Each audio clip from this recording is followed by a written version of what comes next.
আমাদের এখনকার সমাজে মানে শিক্ষিত হয়েও অনেক মানে পশুর মতো আচরণ করা মানুষ আছে।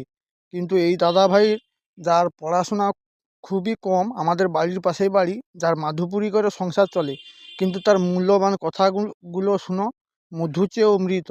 যদি শুনে ভালো লাগে তোমরা একটু শেয়ার করে দেবে। ও হরিনামে কোনো দ্বিধা নেই মা, অপরাধ করিনি, নাম সংকীর্তন বিলাইছি। আমরা চৈতন্য মহাপ্রভু বলেছেন যত আছে নবদ্বীপ গ্রাম সর্বত্র বিলাইবে আমার হরিনাম। আর হরিনাম সংকীর্তন না বিলালে বাবা হবে না।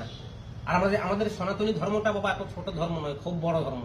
আর একজোট না হলে বাবা এই যা দৃশ্য চলছে এখন, ওখানে আর কোনো উপায় নেই। আর সবাইকে আপনাকে সারাদিন হরি হরি করতে হবে না, 2 টাইম হরি বুঝুন সারাদিনে, ওখানে আর আপনার কিছু লাগবে না।